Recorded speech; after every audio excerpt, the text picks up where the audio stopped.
Hey guys, what's going on? Inception here, and welcome to another video. Ladies and gentlemen, we have the new Headliners SBC Milinkovic-Savic to review today. So, we're taking a look at a card that is 6'3" with high medium work rates, right-footed, 4-star skills with a 4-star weak foot. Now, obviously the variable to consider with a card like a Headliners Milinkovic-Savic is the fact that Lazio, if they win their games in a row, I believe it's 3 or 4 nowadays, then this card does get upgraded, right? Obviously, this card is low in the pace department for the way that the game is kind of played out nowadays, but they have drastically improved his stats in multiple areas to make him a very good card to use in the midfield position, more specifically in the CDM area because of his base characteristics for dribbling, right? So because of his dribbling like that, you may want to use him mostly as a CDM, obviously, right? So in regards to his in-game abilities, he's got the outside foot shot trait, power header trait.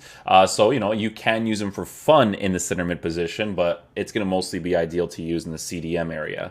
So with this card, he's got 70 acceleration with 76 sprint speed. We're going to have to give him a shadow chemistry style to boost the acceleration up until an 80 while giving him 86 sprint speed. Shooting on the card for a person that's going to be playing in the midfield position is really good. 85 attacking position with 86 finishing, 89 for shot power. At 87 composure is really, really good. Base card stats for passing looks great. Don't necessarily need to improve that. Dribbling on the card is definitely going to be rough from time to time for sure because of the fact that he is a 6'3" player with a high and average body type, right? So that's why I mostly see this card being used in the CDM position. However, I do want to test out his dribbling in game because his base card stats for dribbling isn't actually that bad in the other areas around the agility and balance. But like I said, I still mostly see this card being played as a stay back while attacking cover center CDM in a Serie A team. But he still looks pretty cool to have in that area because if he does get any sort of upgrade in the future and they do improve his dribbling and pace a little bit,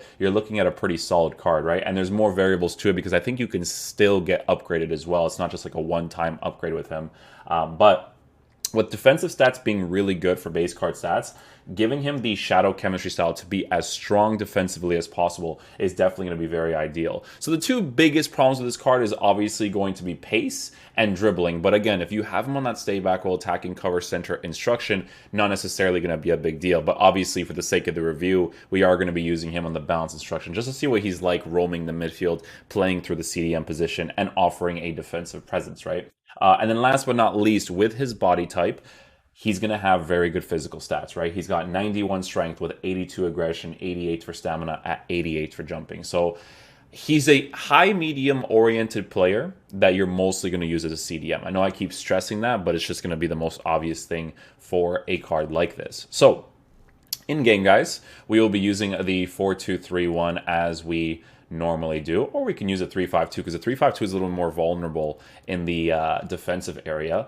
We'll have him in the CDM position playing in the right center defenseman position, although no, I'm gonna actually switch him to the left side because he does have the 4-star capability, which is really nice. It gives you like Paul Pogba vibes, right? But obviously Paul Pogba has the 5-star skills, which obviously is a little bit different, but they're very similar players in regards to how they perform in game. But yeah, just taking a look at this team here. We have Correa that we could put up top, De La Feo. We could play through the middle, then we'll just put we'll put Ivan over here. And then over here, we'll switch that. Tonali is usually the guy at CDM, so we'll do this, and then switch that with Romero. And then we use Milinkovic-Savic. We'll have Milinkovic-Savic on the balance instructions with just cover center. That's what we'll do with him. Yeah. Okay, cool. So, the main things I got to try out with the card is obviously what he's like in the CDM position defensively and what he's like in the team in general dribbling-wise and pace-wise, right? So let's get into a game and see how he plays. Just going to make sure I slap the shadow chemistry style on him because it's a very big deal for a card like this. Okay, so let's see what this card plays like in game. Hopefully it's, I really hope it's usable for sure because I don't think the dribbling is going to be too big of a problem. Yeah, his dribbling is sloppy a little bit, obviously, because 65 agility and 65 balance is definitely going to be freaking noticeable with a card like this. But again, as a CDM, guys, it's really not that big of a deal because you focus on the player being good defensively as much as possible, right? So Milinkovic-Savic. Being able to do that as well, like use his physical presence to kind of win the ball in the air and defensively cut out those positions, I think is really, really nice too. Nice little block right there as well. Very tall player, guys. Like I tell you guys all the time, with CDMs, you want to have players that are tall, physical in that CDM position, because the only small player that I genuinely enjoy using in the CDM position has probably been like Conte's card. Like everything else has been very generic for the most part. Alon was okay, but Conte is just a different breed, man. That guy just gets everything. Oof. This Perisic card that I have in my team, man, what a letdown with Inter Milan in the Champions League. Could have at least got a Europa League football, you know, for this card to get upgraded, but it is what it is. Oof. He's got a good attacking presence, man. He actually made an angled run right there, which is pretty cool. Oh, beautiful stuff. Let's go, Milinkovic. My freaking boy. You can notice the base card stats for shooting actually on the card for him to strike a goal-scoring opportunity like that. The fake shot thing, man, is just so effective, especially if your gameplay is not up to par, because it just allows you to open up the space a certain way that you wouldn't be able to do if you couldn't trigger that specific animation with the player, right? I'm going to force run out of him right here. Cancel that, get him back in position. It's actually good to force players into specific positions because you can kind of create space like that, right? And score those types of opportunities. It's always those angled runs, right? So the way that you do that is once you pass the ball, you immediately flick the right stick in the direction that you want your player to move, right? And it's a very good way to score some opportunities. It's not the most ideal thing to use, but in a moment like that where you have a player that plays in the CDM position that's very good attacking-wise, it's definitely very helpful. You know, 4-star weak foot, great base card stats for shooting to score that opportunity. It's pretty cool. Well done, Sergey, my boy. I love it, dude.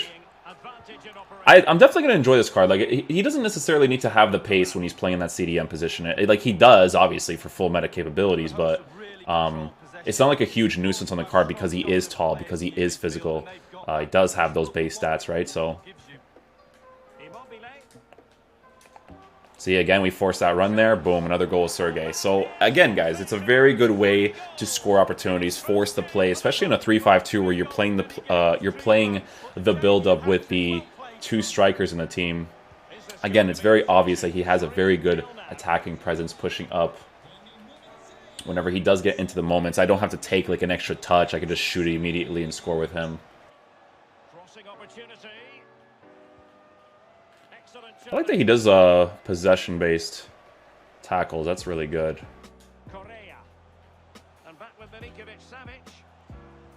Yeah, having skill moves is always really fun with him. Again, guys, he's definitely going to be a sloppy card for sure, but as a CDM, that offers a shooting presence for you. It offers a little bit of an attacking one with physical stuff. It's always nice to use. Over there, I want to try to force the run there with him.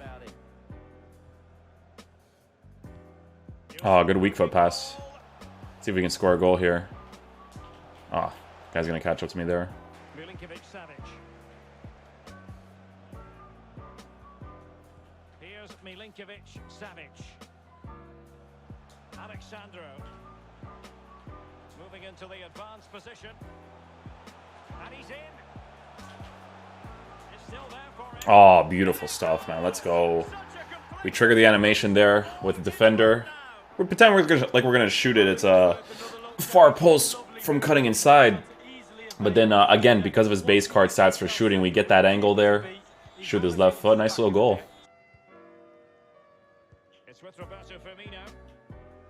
Good defensive play there with Sergey again. Like I said, guys, even when you're transitioning left and right with him, like you're definitely gonna notice that sloppy feel of the card because of the 65 agility, 65 balance. But again, with a card like a Headliners, you are working towards something that could potentially get upgraded in the right areas. Oh, man, that was a good run with him, too.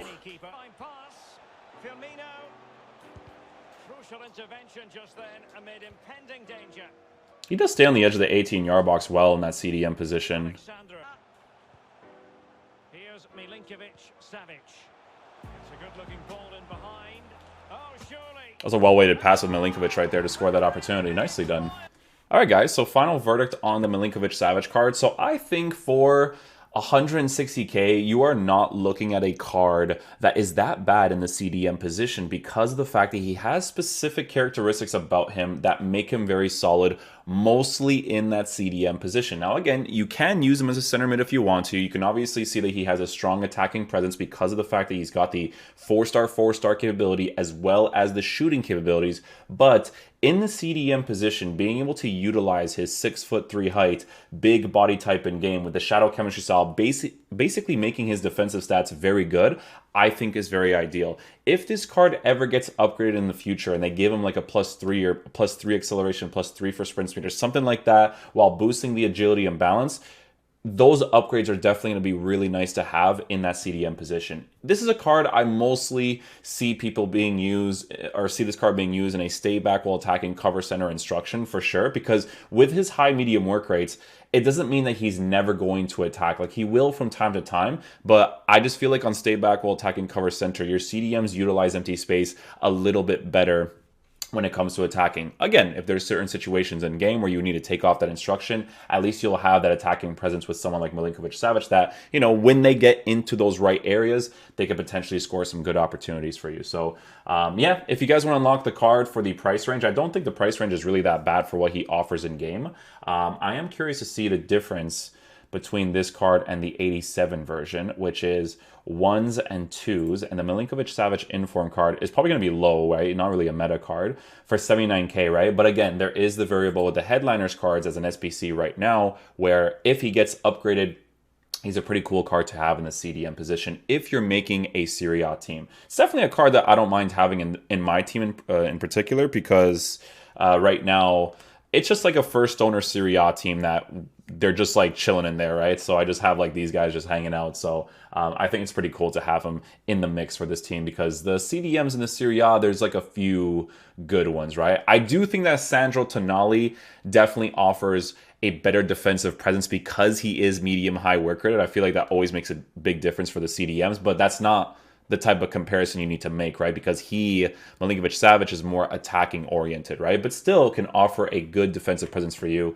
in that CDM position. So hopefully you guys did enjoy this review. I think the SBC is not bad, to be honest with you guys, for a shadow chemistry style card that could potentially get some upgrades in the future.